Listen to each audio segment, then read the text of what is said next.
फिर भी voter list लगाना ही महत्वपूर्ण है। तो मैं हिस्ट्री पर बात करूंगा। हमारे जबलपुर के शंकर शाह और रघुनाथ शाह, आज के समय में जब गुब्बारा को छोड़ा जाता है तो हमारा दिल एकदम धक कर उठता है, पर शंकर शाह और रघुनाथ शाह को जब तोपों के सामने बांधकर उनको गोले के साथ उनके चितड़े उड़ाए गए थे, हम ऐसे महापुरुषों को भुलाया नहीं जा सकता। और हमारे फूले और जानो और सिद्धू और कानू एक ऐसे महापुरुष हुए जिन्होंने कम समय में ही जमींदारों के प्रति, अंग्रेजों के प्रति हमारे सहानुभूति बताई और हमारा योगदान दिया। एक छोटा सा बालक 14 वर्ष की उम्र में जब महाराणा एक विकट परिस्थितियों में अरावली पर्वत के क्षेत्र में ग्रस्त भूखे और प्यासे अपने दिन काट रहे थे, तब उस दूधा व्यक्ति ने, छोटा सा था 14 वर्ष की उम्र में, जब भोजन की आवश्यकता पड़ी महाराणा प्रताप को, तो जब उनके घर में भोजन नहीं था तो माँ ने जब कहा बेटे भोजन नहीं है, तो माँ ने जुगाड़ किया कि मैं बेटे दूसरे घर से भोजन लाऊंगा पर तुम महाराणा प्रताप को भोजन दोगे।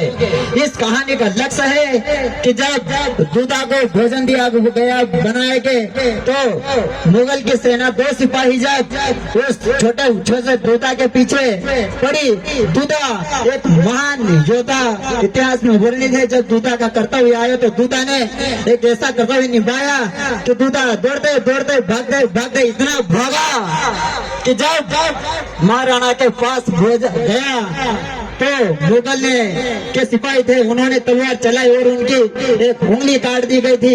वह फिर भी उनके प्राणों की रक्षा करते हुए महाराणा तक अपना भोजन पहुंचा दिया। तो हम तो एक छोटे से नागरिक हमारा कर्तव्य भी निभा ही सकते हैं।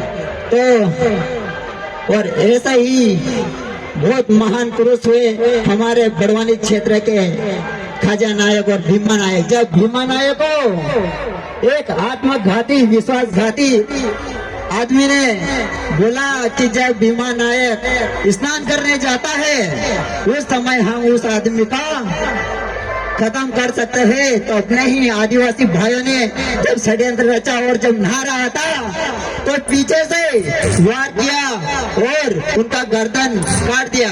वह 1 किलोमीटर बिना गर्दन के चला गया। ऐसे हमारे महापुरुष हुए तो उनको सत सत नमन है। इसलिए मैं वाणी को विराम दूंगा। यहाँ बहुत सारे वक्ता आ चुके हैं। जय जोहार, जय जोहार। आदिवासी